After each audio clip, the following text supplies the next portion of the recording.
¿Y ahí? Ya, ¿Grandecito? ¿Ahí Sí, ven mejor? perfecto. ¿Vos te quedás? ¿Pasás? Sí, ahí se ve perfecto.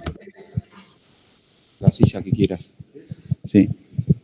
Bueno, vamos a comenzar. Acá hay pocos alumnos, pero no importa. Esta es una clase, van a tener una clase, una aproximación al tratamiento de cáncer de colon, que le va a dar el 9 Juan Kundom.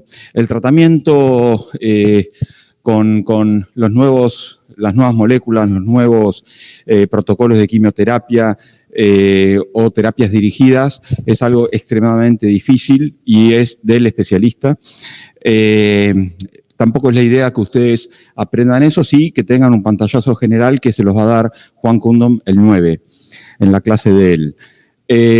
Pero en realidad, cáncer de colon, es tristísimo estar hablando de nuevas líneas, tratamientos quimioterápicos, terapias dirigidas, porque el tratamiento de cáncer de colon debería ser, en el mejor de los casos, una polipectomía y eventualmente alguna resección quirúrgica. No hay otro tratamiento hasta ahora demostrado mejor que la polipectomía o la resección quirúrgica. Lo otro, lo hablamos, hay gran avance, hay gran interés en el mercado también, como para que se incorporen nuevas terapias que por supuesto son extremadamente caras y encarecen un poco lo que debería ser salud pública. Y hoy un poco, sí, pasa. La siguiente va a ser un poco el objetivo. Y el objetivo mío es, también como pregunto muchas veces en el examen, es desde una perspectiva de la atención primaria, lo que ustedes deberían hacer en el mejor de los casos cuando están frente a un paciente con potencial riesgo de tener cáncer de colon, que ahora vamos a ir viendo esta estratificación. Acá, quédate ahí. Acá vamos a tener un poco reconocer en las primeras diapositivas la importancia de la enfermedad. Después vamos a clasificar un poco los grupos de riesgo, que no los quiero subestimar, seguramente ustedes ya lo saben. Esta clase la suelo dar en Medicina A, pero bueno, el año pasado yo no participé por diferentes motivos. El rastreo o el screening, que es un concepto que lo tienen que tener, que aprovecho a darlo acá, pero por supuesto no es lo único, las enfermedades neoplásicas es lo único que se rastrea, y un poco la interpretación de los hallazgos. Hay dos casos clínicos, vamos a ver si podemos hacer el primero completo y el segundo por ahí ver el final. Bueno, dale. Acá van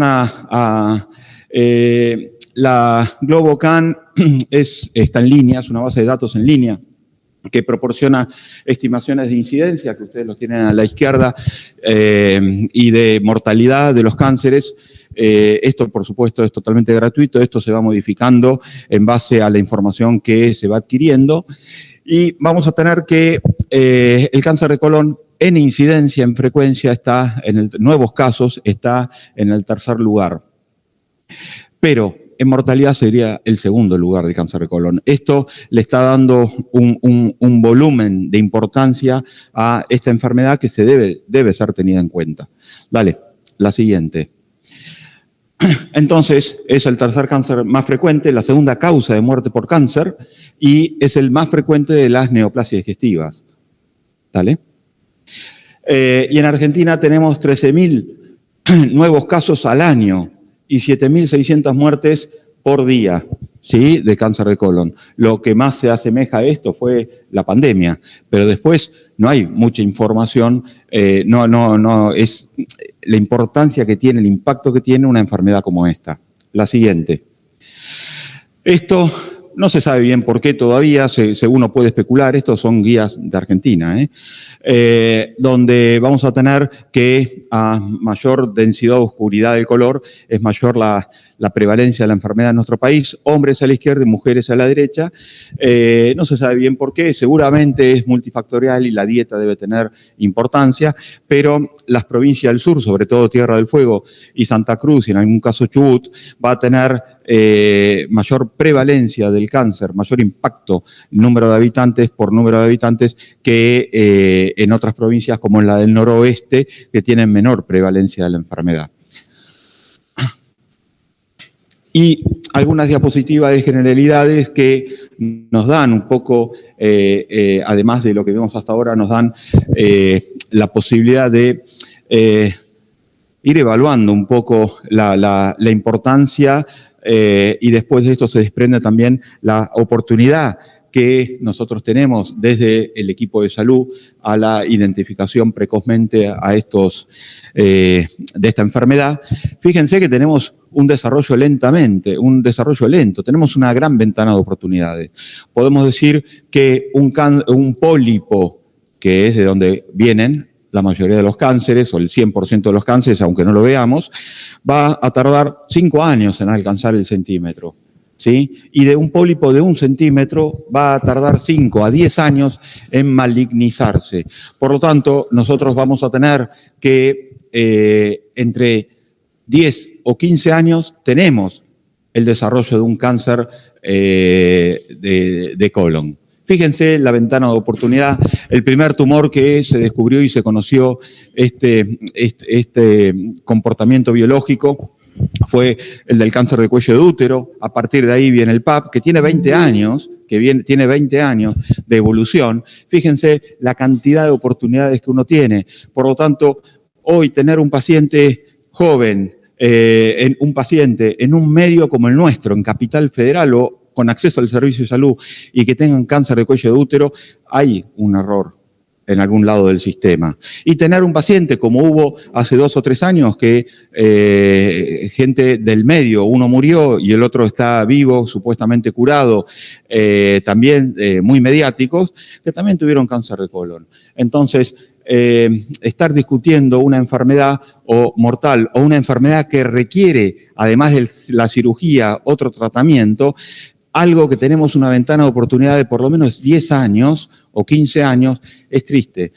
No estamos hablando de gente que está fuera del sistema de salud, ni que está en un medio donde no hay oportunidades, ¿sí?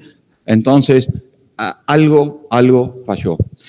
Más del 95% son adenocarcinomas, en más del 90% en los pacientes mayores de 50 años. Esto nos está dando algunas ideas de a dónde se apunta, y el 85% se originan de pólipos adenomatosos. El 15%, van a tener acá diferentes cifras, pero van a estar entre el 15 y el 20%, más o menos, tienen un riesgo incrementado, ¿sí? Mientras que el 80% no tienen riesgo, es un riesgo promedio, un riesgo habitual donde no hay ningún antecedente que a uno lo clasifique como de alto riesgo. Entonces, teniendo en cuenta la edad, teniendo en cuenta el origen de los pólipos adenomatosos, teniendo en cuenta que el 80% no tienen factor de riesgo, es un poco a donde apuntamos nosotros. Ese 20% que tiene un riesgo incrementado, ¿sí?, por antecedentes familiares o algún antecedente genético asociado a los pólipos o no, como el síndrome de Lynch, eso no lo van a ver el clínico. Ustedes, como médico de atención primaria, como médico clínico, eso no lo van a ver, salvo que hagan algo relacionado con la especialidad. La siguiente. Bien, conceptos de pólipos, no los voy a subestimar, por supuesto, pero todos los pólipos tienen potencial neoplásico. Los hiperplásicos se creían que no, pero en algunas circunstancias puede haber alguna característica histológica que, como vamos a ver en el pólipo serrátreo, que lo haga o lo predisponga al desarrollo de cáncer. Y los pólipos van a tener una relación, el riesgo de desarrollar va a estar directamente relacionado al número de pólipos. A mayor número es mayor el riesgo. A las características histológicas y al grado de displasia y al tamaño, ¿sí? Y estos son factores independientes, cada uno de estos para el desarrollo. Por supuesto que va a haber pólipos, como la mayoría de los pólipos, que se autodestruyen. Pero cuando ustedes entran y ven un pólipo, no saben si ese es el que se va a destruir en los siguientes meses o años, entonces lo tienen que sacar, ¿sí? Pero la gran mayoría, un porcentaje muy pequeño de pólipos son los que pueden evolucionar a neoplasia. Todos los adenomas son displásicos. Antes hablaba de alto, mediano y bajo grado. Desde hace muchos años se dice alto o bajo grado. y tienen distribución anatómica y grupo etario similar al carcinoma colorectal. Esto hoy no tiene ninguna, no sorprende a nadie, pero hace 15 años, 20 años, 30 años, empezaron a ver, los pólipos están en el mismo lugar donde aparecen los carcinomas. Y ahí se empezó a buscar epidemiológicamente, son estudios con otro objetivo, empezaron a identificar que los pólipos podrían ser, y ahora no hay duda, que son precursores. ¿Sí? La siguiente. 9 de cada 10 casos empiezan con pólipos. Los otros, el 1 no sabemos cómo comienza, pero lo más probable es que tenga también un origen pólipo que no se lo vio. Dale. Y acá, en las siguientes 3 o 4 diapositivas, vamos a ver alguna progresión o modelo de progresión de pólipo a carcinoma. Y hay 2 clásicas vías. Una es esta, la vía tradicional clásica, pero en los últimos años se identificó una segunda vía que no se tenía muy en clara anterior, que es la vía Sarratia. ¿Sí? Y está más que nada relacionada con la inestabilidad cromosómica, que explicaría un poco el desarrollo y la progresión de esta vía al cáncer. Y esta explica el 70-80% de los cánceres colorectales. ¿Sí? La siguiente. Y acá vamos a tener que esto se estudió cómo eran las alteraciones genéticas que podían ser heredadas o adquiridas en el epitelio normal con el epitelio de un adenoma y con el epitelio de carcinoma. De esa forma se fueron identificando las alteraciones genómicas o los oncogenes que estaban mutados y que podían predisponer al desarrollo de cáncer. Fíjense que la inestabilidad cromosómica es la explicación fundamental de esta vía o este modelo de progresión o esta secuencia, pero requiere de la inactivación del gen supresor de tumores en el pólipo adenomatoso. ¿Sí? Entonces, si bien la inactivación del gen supresor es necesaria y es crítica para iniciar esta secuencia, ¿sí?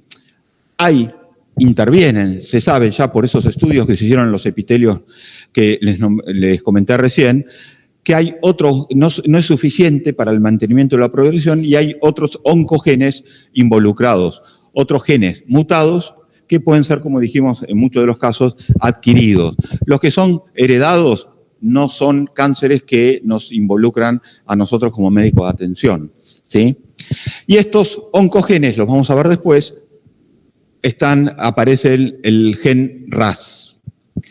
Vamos a tener que este proceso del epitelio normal al adenoma es un proceso de etapas que se desarrollan lentamente y estimándose lo que dijimos, de 10 a 15 años para adenomas menores a 1 centímetro. Dijimos que tarda 5 años en alcanzar 1 centímetro y tarda entre 10 años más, 5 o 10 años más para transformarse. Pero solo 1 de cada 20 adenomas progresa a cáncer. Así que es ínfima la cantidad, pero nadie sabe cuando lo ve cuál va a ser el que progresa. La siguiente. Y acá está un poco estos oncogenes que participan, además de el gatillo, que es el gen inactivador de supresor de tumores en el propio adenoma, que es algo que aparece precozmente en el adenoma. Vamos a tener ¿cómo se llama? El oncogen o el gen RAS, ¿sí? Que está en 3 variantes, pero la más importante, todas son mutadas y todas tienen riesgo de desarrollar y transformar un epitelio normal en neoplásico, pero por ser la más frecuentemente encontrada en el humano, el KRAS es el que investiga. Toda muestra de tejido que nosotros tenemos de una anatomía patológica se manda a anatomía patológica para que evalúen si está presente el KRAS, porque tiene implicancias terapéuticas, que seguramente va a hablar Juan Kundom relacionado a eso. Estas del KRAS se encuentran en el 40% de los pacientes. La versión no mutada o salvaje, ¿sí? Se da en el 60% y son aquellas que tienen más probabilidad de responder a las terapias antifactor de crecimiento epidérmico. Siguiente. Y esto tiene importancia terapéutica. que no voy a profundizar acá, la siguiente, y van a ver que el cetuximab, que son anticuerpos monoclonales, son todas estas terapias dirigidas, son segundos mensajeros, segundos mensajeros, cetuximab y panitumumab, tienen efecto solo en las versiones no mutadas. En las mutadas no, es en forma autónoma, se van autoperpetuando las células.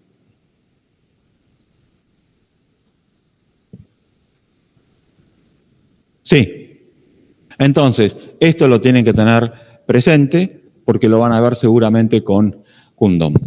Y acá tenemos la vía cerrada o serrátea, que es en diente de sierra, que tienen características histológicas y morfológicas propias, pero bueno, en algunos casos pueden estar en los pólipos hiperplásicos, que durante muchos años se consideraron pólipos benignos, que se sacaban y no se analizaban porque eran hiperplásicos. Y van a explicar el 20 o 30% de las otras modelos de progresión al cáncer y mucho de lo que se llama el cáncer de intervalo, el cáncer colorectal de intervalo, que se refiere a el intervalo entre estudios. Aquel paciente que es sometido a un estudio de rastreo, de screening o de terapéutico, pues se encuentra un pólipo, se saca, antes de los 10 años desarrolla un cáncer. Pero cuidado con eso, porque eso también está en relación a la calidad del que hace el estudio, porque muchos de los casos es que surgen de pólipos no vía serrátea que no se diagnosticaron antes. Entonces, los endoscopistas, que ahora tengo entendido que acá lo van a hacer, lo están viendo para ver si se puede organizar, van a tener una calificación en base al porcentaje de pólipos que encuentran, que tienen que ser, que en Estados Unidos está y son muy estrictos, para ser adecuados, alrededor del 20%, porque es más o menos el 30% de los pacientes mayores de 50 años asintomáticos, como yo, debe tener pólipos. Entonces, aquel estudio que por diferentes motivos, aquel endoscopista que en cada estudio que hace encuentra y de los 100, más o menos el 20 o más tienen, está calificado como un buen endoscopista, ¿sí? Y esto muchas veces está más que relacionado por este tipo de histología, sino por un estudio o mal preparado o mal visto o lo que sea, y ya puede aparecer el pólipo, desarrollar el pólipo que no se vio y no se sacó oportunamente. Dale. Y este es un caso, ¿quién lo lee? Ahora, ¿ahí me escuchan? Sí, sí. Ah, bien. Bueno, MA de 69 años trae el resultado de La fibrocolonoscopía. Fibrocolonoscopía, que informa pólipoadenoma túbulo velloso con displasia de alto grado de 2 centímetros de diámetro y a 35 centímetros del margen anal. Refiere que el estudio no fue completo por mala preparación, sin antecedentes personales, familiares de importancia. ¿A qué llamamos antecedentes revelantes? ¿Fue pertinente el pedido del estudio? ¿Cuál es el significado del hallazgo? ¿Cuál es la conducta apropiada? Acá uno tiene mucha información. La edad, 69 años. Estamos viendo, por ahí se pasó para el rastreo, ¿sí? Alguien se lo pidió, entonces suponemos que se lo pidieron porque no tenía síntomas, porque si no, no es rastreo, sino es diagnóstico, es un estudio pedido para el diagnóstico, ¿sí? Tenemos a 35 centímetros del margen anal, estamos hablando de colon descendente, colon sigmoides, ¿sí? Ya sacamos al recto. A mismo estadio, el cáncer colónico tiene mejor pronóstico que el cáncer de recto. Y el cáncer de recto muchas veces hace neoadjuvancia y después va a la cirugía. En cambio, el cáncer de colon nunca hace neoadjuvancia. Hace cirugía y después se aplica, si corresponde, tratamiento con quimio, ¿sí? Puede haber alguna excepción, y nosotros acá tuvimos 2 pacientes que no supimos qué hacer, porque era un cáncer colorectal, recto, se le hizo tratamiento con quimio, el esquema recomendado, y después desapareció. Entonces, ¿qué íbamos a hacer? La secuencia era operar igual, pero se discutió porque no había nada para operar. Bueno, entonces eso ya se estaba presentando, era una situación que se estaba presentando también en otras partes del mundo, pero bueno, no es el esquema es neo y cirugía. Pero bueno, en estas dos circunstancias no se sabía dónde estaba porque había desaparecido todo en la resonancia que se había pedido. Y ahí son casos muy puntuales que se discuten en Ateneo y se toman decisiones, no en forma individual en el consultorio, sino compartidas con otros médicos, otros colegas y especialistas. Otro de los datos es para completar que el estudio no fue completo y ahí, sí. Tengo una pregunta. ¿Por qué es primero neo y después quirúrgico? ¿Y por qué no es al revés? Porque se demostró que tenés que disminuir el tamaño, es lo que se demostró en los estudios. El que se operaba primero le iba mal. Y eso hace 20 años ya se sabe que cáncer de recto, por eso es muy difícil a veces diferenciar si es recto o colon. Cada vez por una cuestión técnica se puede cada vez bajar más la intención curativa quirúrgica, ¿sí? Pero en el cáncer de recto, por la infiltración a través de los linfáticos, por la circulación linfática, por todo, es muy probable que vos estés operando a un paciente que tenga ya infiltración y no vas a hacer nada curativo. Vas a cortar donde seguramente hay tejido. Pero eso es protocolizado, ¿eh? Bueno, no tiene antecedentes personales ni familiares de importancia, entonces con esto uno ya sabe que ese paciente es de riesgo promedio y es un paciente que riesgo promedio deberíamos haber por lo menos empezado a trabajarlo lo antes posible. Posiblemente el médico que lo vio lo empezó a trabajar lo antes posible y la conoció meses antes, ¿sí? Dale, ¿a qué llamamos antecedentes relevantes? Pasá. Pasá. Y fíjense lo que les decía. ¿Qué grupo de riesgo está? Y está en el 80%, 75% de los casos sin factores de riesgo agregados. Al comienzo de la clase dijimos que alrededor del 20, puede haber 15, ¿sí? No importa, pero el mayor porcentaje corresponde a los pacientes sin riesgo aumentado. Es un riesgo promedio. Es el que nosotros, y esta clase está orientado a que ustedes identifiquen, encuentren y busquen, ¿sí? Ahora, el resto, ese 20%, 15%, 25% corresponden a aquellos pacientes que tienen un riesgo incrementado. ¿Como cuál? Y aquel paciente con historia personal de un pólipo, me sacaron un pólipo, y cuanto más displasia tenía ese pólipo, cuanto mayor número de pólipos, es mayor el riesgo. O aquel paciente que tuvo historia personal de cáncer. Esos pacientes que tuvieron historia de pólipos o que tuvieron historia de cáncer no van al rastreo común, al seguimiento común. Van a una vigilancia activa, que se está modificando la vigilancia activa. Después van a tener una diapositiva, que lo cual no voy a meterme porque eso es resorte del especialista, se las voy a nombrar, pero se está discutiendo la vigilancia activa, ¿sí? Y se están acortando los tiempos para no sobrecargar el sistema, alargando los tiempos para no sobrecargar el sistema con nuevos estudios en el seguimiento de pacientes, pero eso todavía no está claro y eso es resorte del especialista, ¿sí? Pero también vamos a tener aquel individuo que tiene antecedentes familiares de primer grado, segundo grado, o dependiendo de la edad, ¿de qué? ¿De pólipos? ¿O de qué? De cáncer. Entonces, estas 4 situaciones, antecedentes personales de pólipos, o antecedentes personales de cáncer, o familiares que tuvieron pólipos, o familiares que tuvieron cáncer, que va a depender del vínculo sanguíneo y va a depender también el grado el grado familiar y de la edad a la que lo tuvieron. Esto es un riesgo incrementado por 2, por 3. Entonces, ese paciente, y si lo conocemos, si lo vemos, rápidamente tenemos que estar actuando, ¿sí? Ahora, después vamos a tener aquellas enfermedades inflamatorias intestinales. La pancolitis aumenta por 10, la enfermedad de Crohn aumenta por 7. Por supuesto, ustedes tienen un paciente con enfermedad inflamatoria intestinal y prácticamente es resorte del seguimiento, entre otras cosas, pero por el especialista, ¿sí? Porque es el que hace el diagnóstico, además de la parte clínica y las manifestaciones extraintestinales de estas enfermedades, ustedes van a seguir, pero el especialista es el que lo va a estar viendo.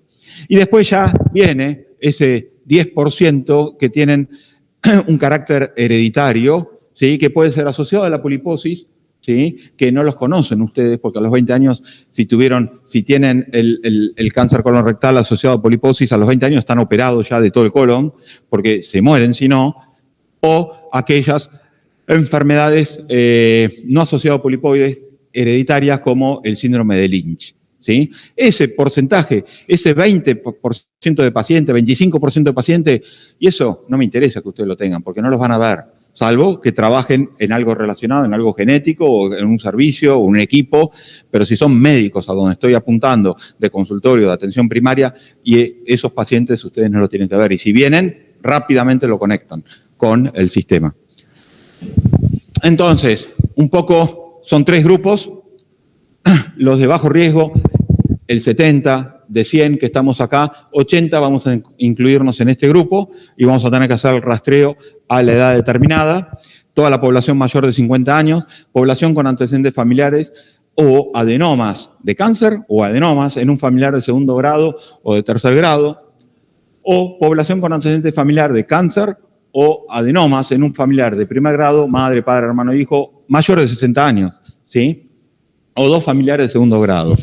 No importa, si tenemos un antecedente familiar en alguien mayor de 60 grados y baja el riesgo, ¿sí? Dale.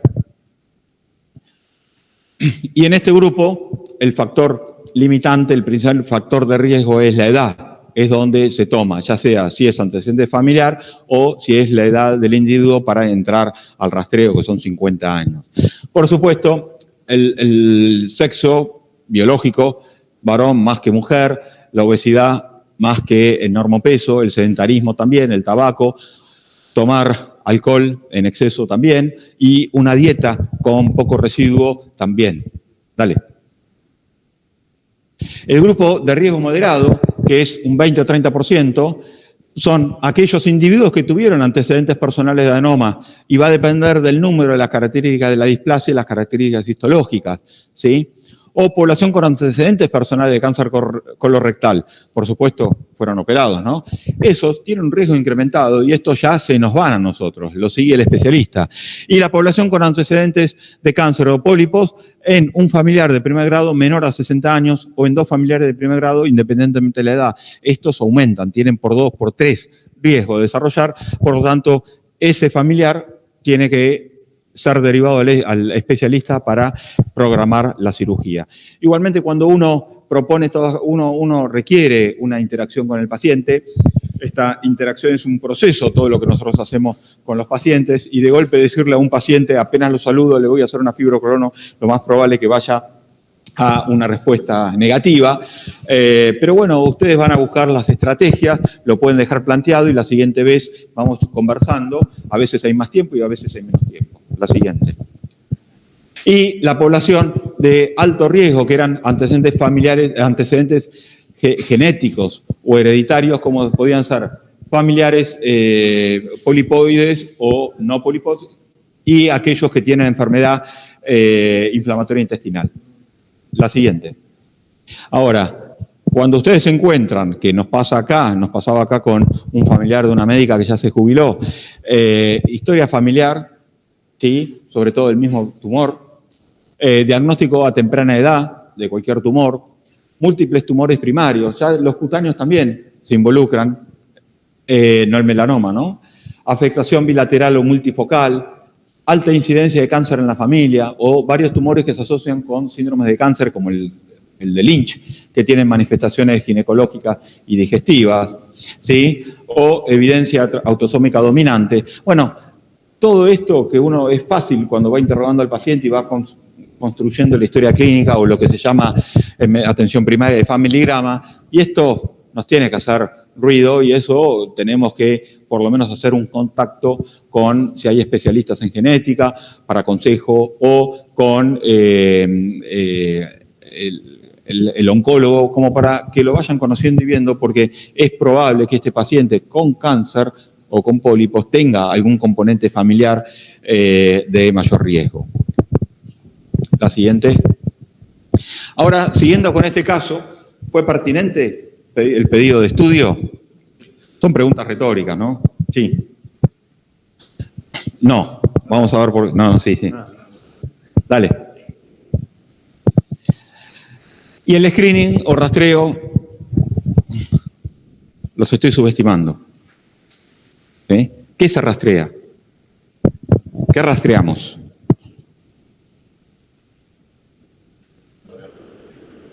Ahora vemos, sí, pero quiero respuestas contundentes, no, quiero ser feliz.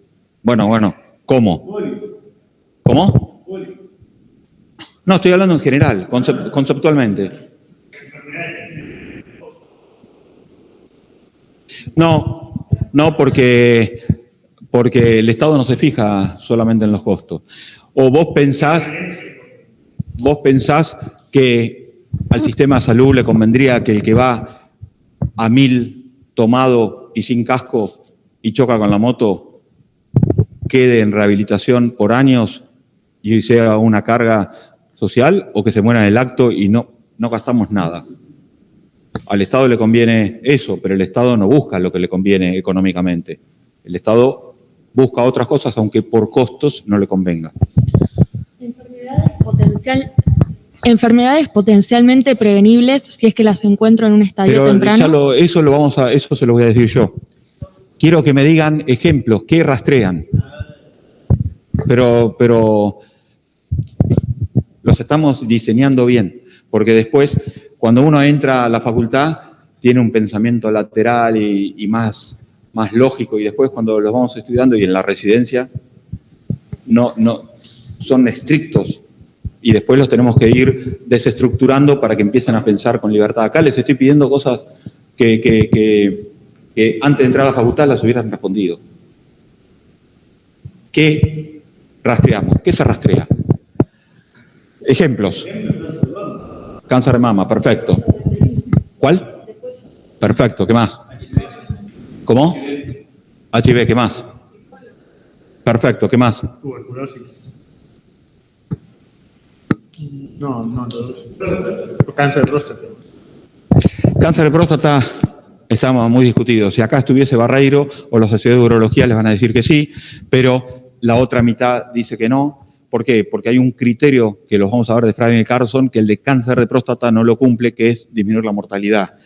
Es muy discutido y se están haciendo trabajos. En la New England del 2009 tenían 2 trabajos multicéntricos, randomizados, doble ciego y prospectivos, que estaban viendo y no se concluyó que el beneficio. Cáncer de próstata es diálogo con el paciente y explicar.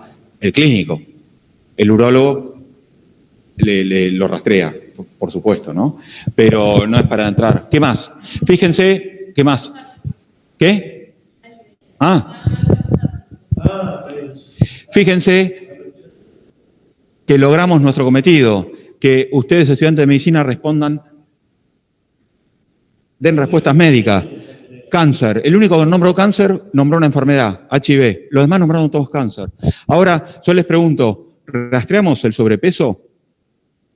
¿Rastreamos el sedentarismo? ¿Se rastrea? ¿Rastreamos la hipertensión? ¿Qué alimentación? ¿Cómo si se usa el casco o se usa el cinturón de seguridad? Chicos, nosotros estamos haciendo medicina de alta escuela. Eso es lo que creemos.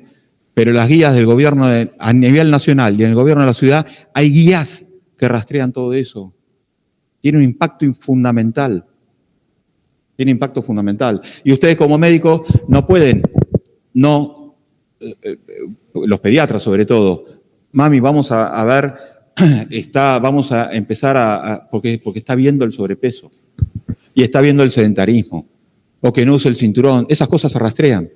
Pero como los preparamos para una medicina de alta escuela, eso es para otros. No, chicos, atención primaria es todo eso.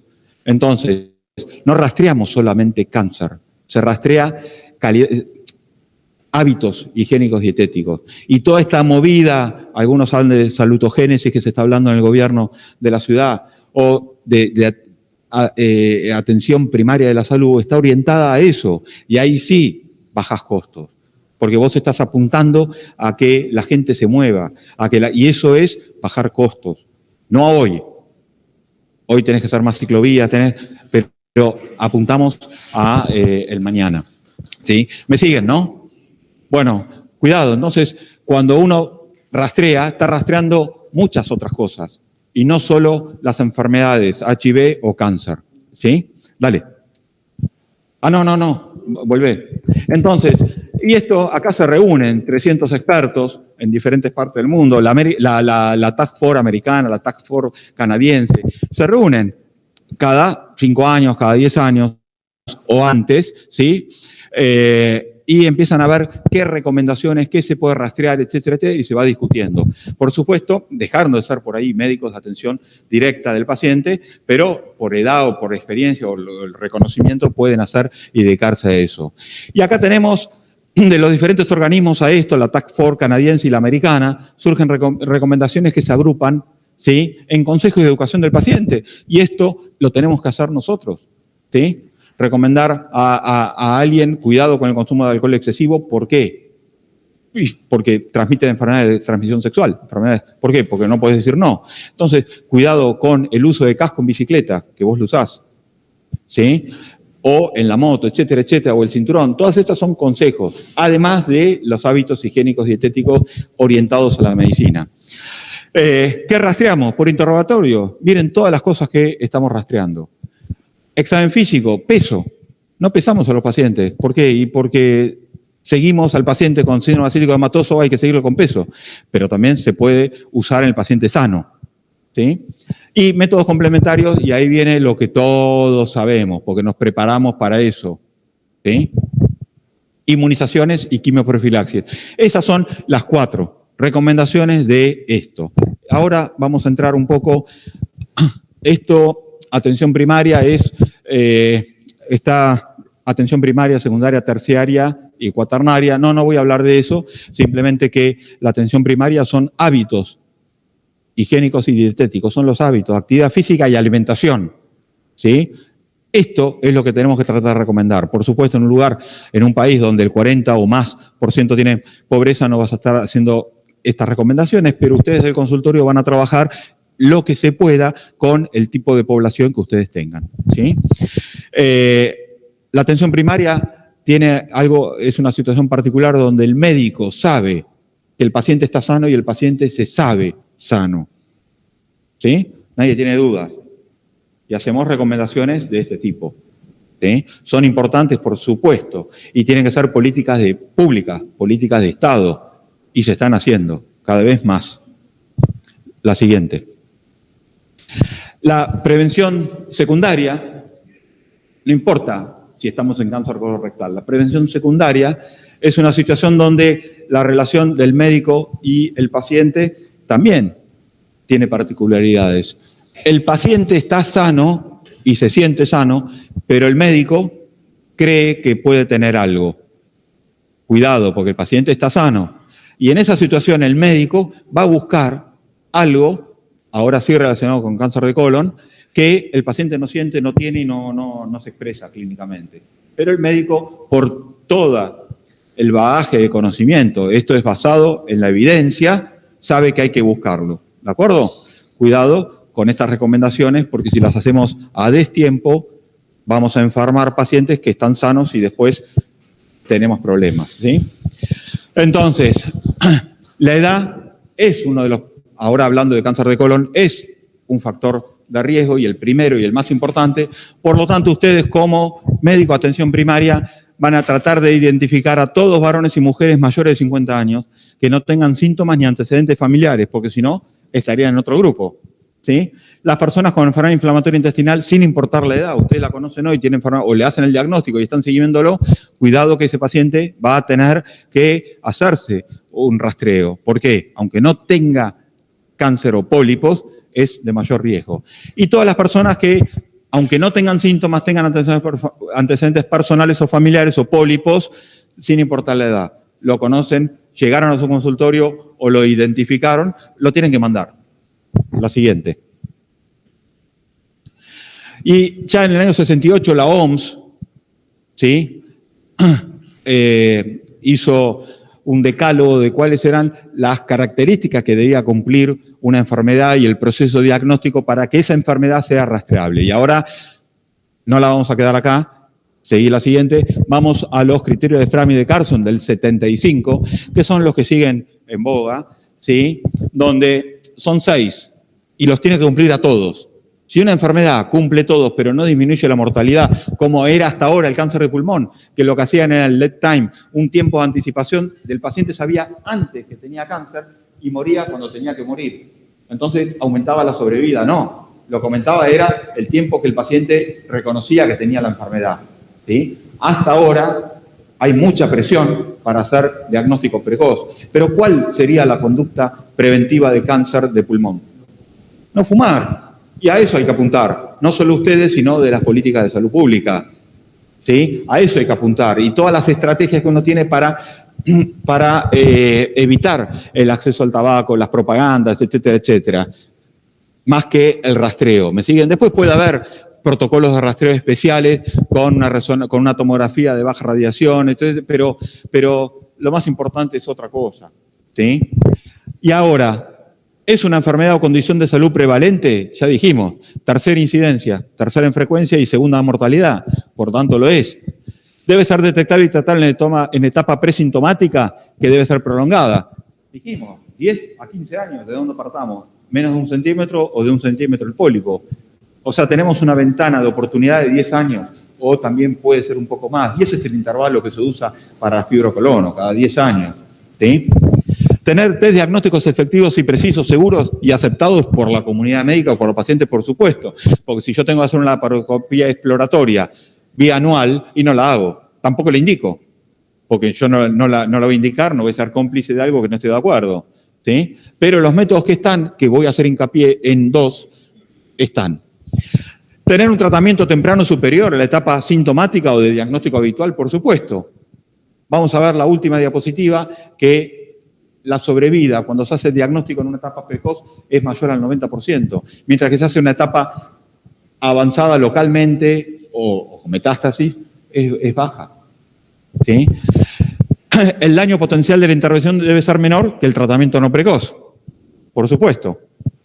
Si yo le voy a hacer sangre oculta en materia fecal, no le afecta nada. Y una fibrocolono, ahora, si la fibrocolono tiene una tasa de complicación del 20% y no la hago, ¿por qué? Y porque espero que hacer el diagnóstico en la etapa sintomática, porque si no lo mato a un paciente sano haciendo la búsqueda de la enfermedad. Y debe disminuir la mortalidad.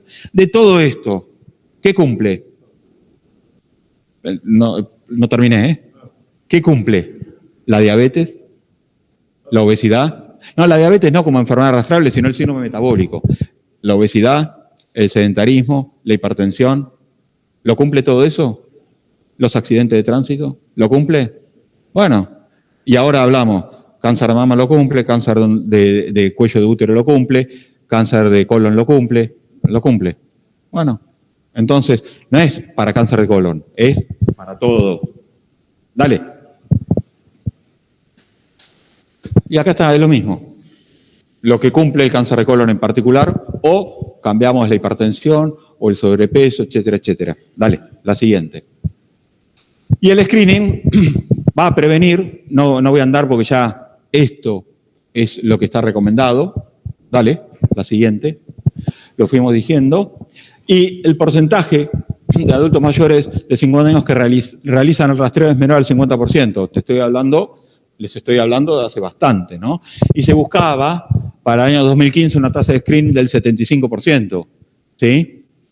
Bueno, hay barreras para el bajo rastreo y muchas es el desconocimiento del médico, más que nada la falta de información. Ahora con las redes sociales se puede hacer una publicidad diferente, con internet que llegue a más hogares uno se puede instruir, necesitamos pacientes instruidos, ¿sí? La siguiente.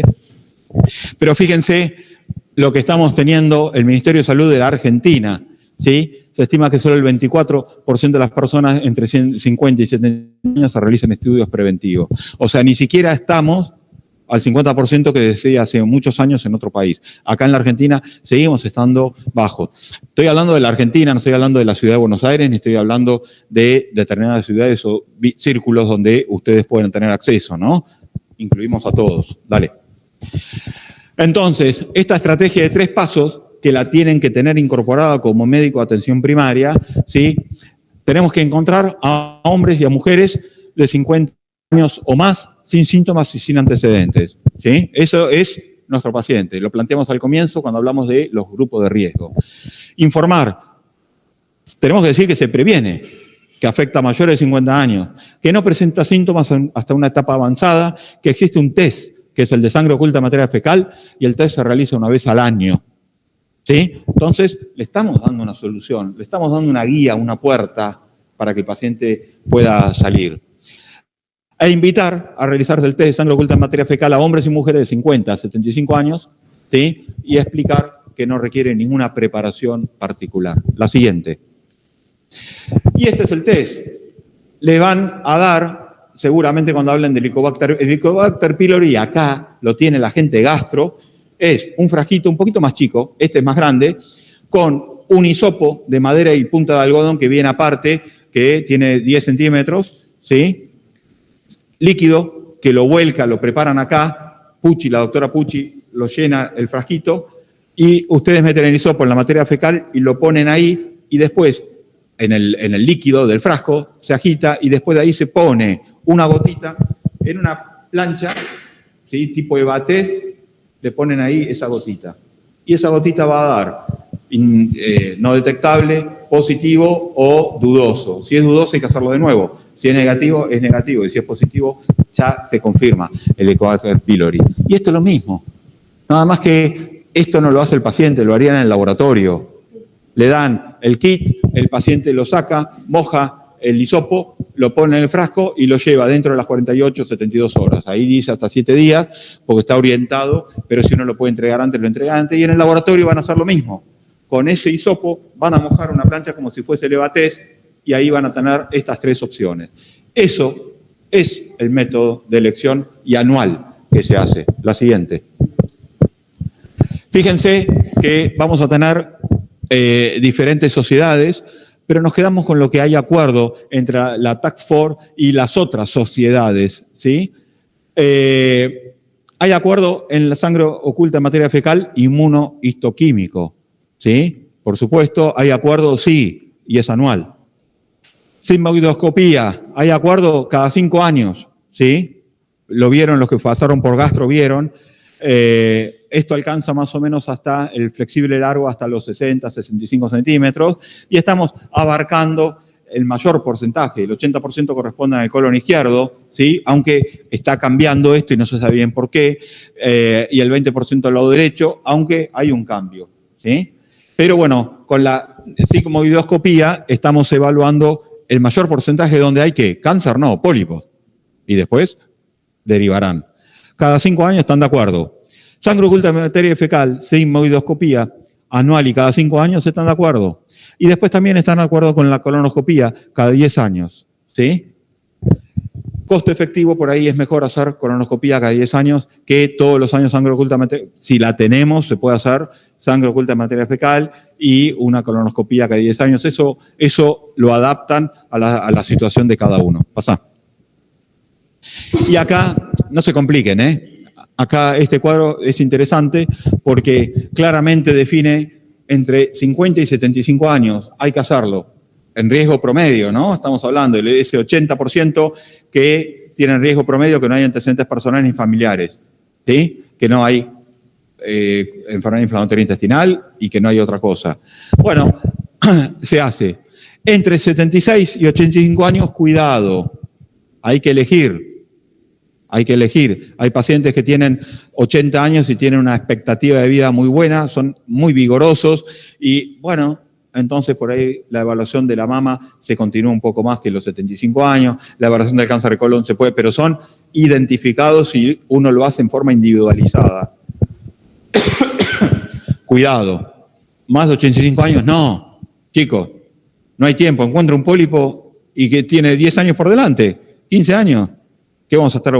Nada, no se hace porque no hay beneficio y el beneficio es inferior al riesgo de someter a un paciente de 85 años a un estudio de rastreo para identificar algo que lo más probable es que no lo mate porque no hay tiempo para desarrollar cáncer. ¿Sí? Y entonces, todo en medicina es mucho así. Balancear el beneficio y el riesgo, a veces va para un lado y a veces es para el otro y va a depender de diferentes circunstancias. ¿Sí? Dale.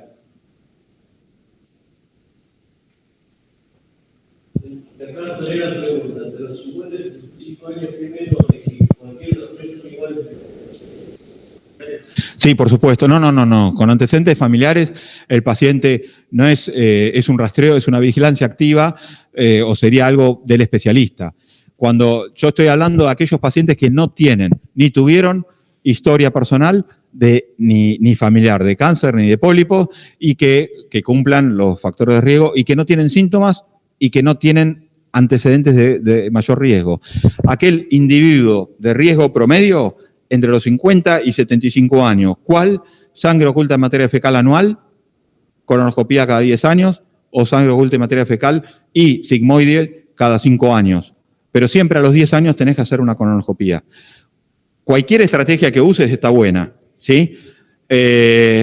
Uno puede elegir la colonoscopía si cumple todos los requisitos de buena preparación y buena técnica, buena visualización, todo, y no hay ninguna duda, colonoscopía cada 10 años, ¿sí? Pero en la atención primaria, en la población general, por ahí es mucho más fácil indicar sangre oculta, que vos lo podés dar, etcétera, etcétera, anual, que una colonoscopía que se te pierde el paciente, se te va el paciente del sistema. Dale. Porque hubo muchos trabajos en la década pasada que el ibuprofeno tomado en bajas dosis disminuía el riesgo de desarrollar cáncer de colon. No hay ninguna recomendación para eso hoy. Siempre hay que mantener un hábito saludable, actividad física regular, mantener un peso adecuado, no bello, adecuado, y una alimentación con alto residuo, con alta fibra. Fíjense que el cáncer del intestino delgado es infrecuente, pero el contacto y el tiempo que la materia fecal o el producto interno que esté en contacto con las células del intestino delgado es muy bajo. En cambio, con el colon son de muchos días. Entonces, tengan en cuenta que lo que hay que hacer es mucho residuo para mantener un tránsito normal, para no hablar de cifras. Dale. ¿Y cuál es el significado del hallazgo del caso clínico que contamos? Bueno, dijimos que era un túbulo velloso, ¿sí? Era un pólipo túbulo velloso de 2 centímetros. Entonces, si tenemos el adenoma tubular es el más frecuente, pero el 5% de malignidad a 10 años. Fíjense que volvemos a la cifra de 10 años. Miren la ventana de oportunidad que tenemos. El adenoma velloso tiene 10% de frecuencia, pero tiene 40% de malignidad. Y el túbulo velloso es algo intermedio entre los dos, por frecuencia y por malignización.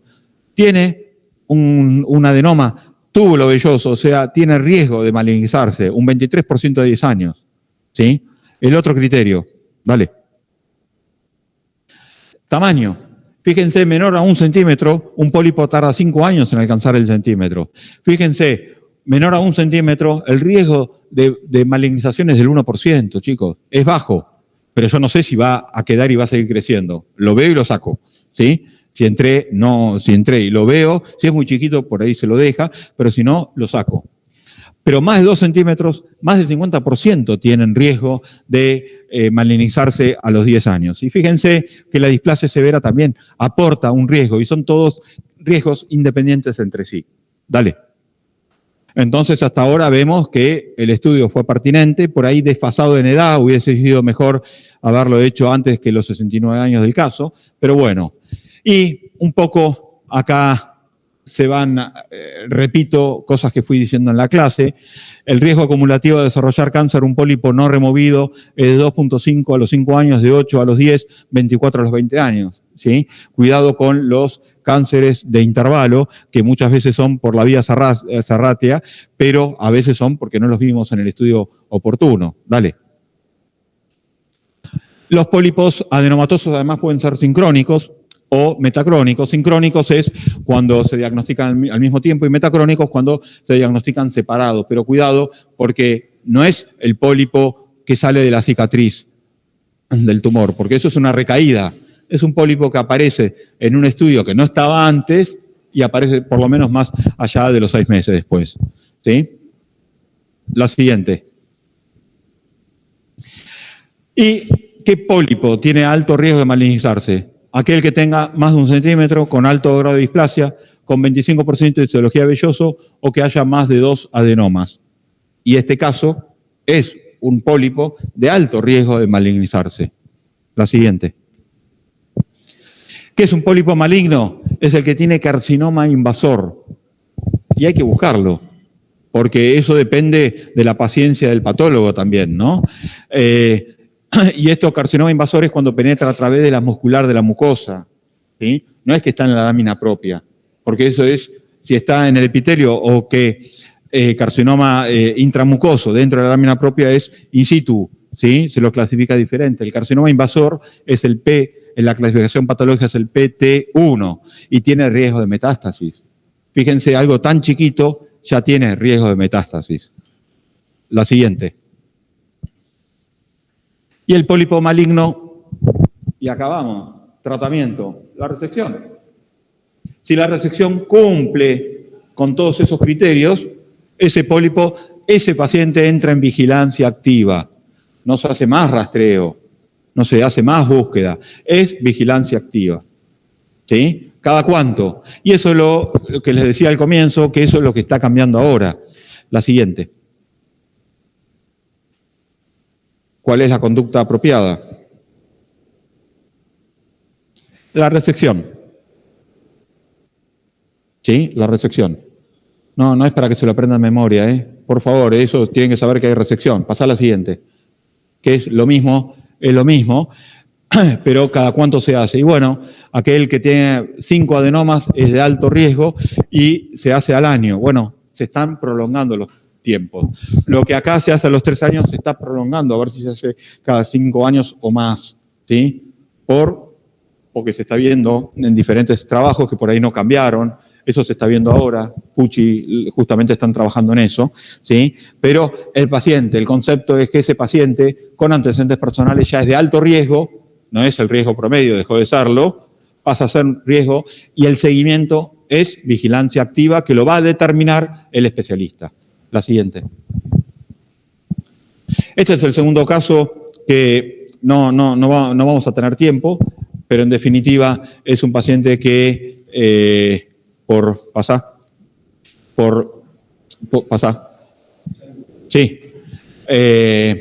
los síntomas que tuvo un abdomen agudo y nadie va a decir antes de la cirugía, uno tiene que definir el abdomen agudo. El abdomen agudo, el abdomen doloroso es algo prevalente y es algo que amerita toda una evaluación en forma concienzuda, seguramente con el cirujano al lado. Pero uno no va a decir es un cáncer de recto que hizo obstrucción del sigma. ¿Sí? En ese momento no importa mucho, lo que uno tiene que saber es la conducta es quirúrgica y el paciente tiene que estar en quirófano. ¿Sí? Se opera el paciente y sí, tenía un cáncer de sigma. Y un poco el cáncer de sigma, el cáncer de colon izquierdo, que dijimos los izquierdos son los más frecuentes, por tamaño del diámetro de la luz del sigma, que cuando está ocupado tiene el tamaño de un dedo, un lápiz, no tiene mucho espacio para el crecimiento. Entonces, los cánceres del lado izquierdo del sigma, suelen presentarse con más frecuencia con obstrucción y abdómenes agudos, pero no es la regla inalterable. Generalmente los cánceres del lado derecho tienen más tiempo de crecimiento y se pueden presentar con anemia o con sangre oculta en materia fecal, porque tienen más tiempo de que crezca ese pólipo y se transforma en una lesión mamulada sangrante que del lado izquierdo. Pero bueno, en este caso nos encanta hablar de esto en Ateneo, la siguiente. Nos encanta hablar de esto en Ateneo. La siguiente. Esta es la clasificación, ¿sí? ¿Cuál es el estadio de este paciente? Y hablamos de las complicaciones, o como en un caso que tuve yo, la trombocitosis que tenía el paciente asociado, arriba de 1,5 millones, que estaba asociado y la interpretamos como paraneoplásica, etcétera, etcétera, y hablamos, cuando no debimos haber llegado a esto. Y ese paciente que vivía en Capital Federal y estaba instruido, tenía estudios, tendría que haber sido identificado en una etapa presintomática. La siguiente, esta es la clasificación TNM, la siguiente, En el examen yo les puedo decir T4N1M0 y ustedes en 5 segundos me tienen que decir cuál es el estadio. Muy bien. Esto no sirve. ¿Sí? Esto a nadie se lo va a preguntar. ¿Sí? Pero sí lo siguiente. Esto es lo que sirve. ¿Sí? Fíjense, el diagnóstico inicial en estadio 1 o en estadio 2, la sobrevida es más del 90%. Pero, ¿cuántos diagnosticamos en estos dos estadios? 37%, chicos. Y el mayor porcentaje, el 63%, los estamos diagnosticando en el estadio 3 y en el estadio 4. ¿Sí? Bueno, ¿preguntas? Dale el micrófono. Sobre la resección quirúrgica, ¿cómo se hace? O sea, ¿se corta en cilindro, digamos, el segmento del intestino que se quiere sacar? ¿O No. ¿o solamente el pólipo en la región? No. La resección endoscópica es polipectomía. La resección quirúrgica son técnicas que ya están preaprobadas, digamos. Es hemicolectomía izquierda, hemicolectomía derecha, o puede ser, es muy raro que uno haga una colectomía segmental nada más, no. Cuando uno tiene intención curativa, uno ya tiene las técnicas de hemicolectomía izquierda o hemicolectomía izquierda ampliada, que involucra parte del transverso también, o la derecha. En algunas circunstancias uno puede hacer otra técnica, ¿sí? Pero la resección individual se puede hacer en aquellas situaciones donde tenés un pólipo y que no lo puedes sacar por un segmento muy enfermo con gran cantidad de divertículos, entonces ahí se puede programar, pero por el tipo de circulación que tienen las cirugías técnicamente, la cirugía del colon se tiene que respetar la circulación sanguínea. ¿Quieres decir algo? Listo, terminamos. Gracias, Doc.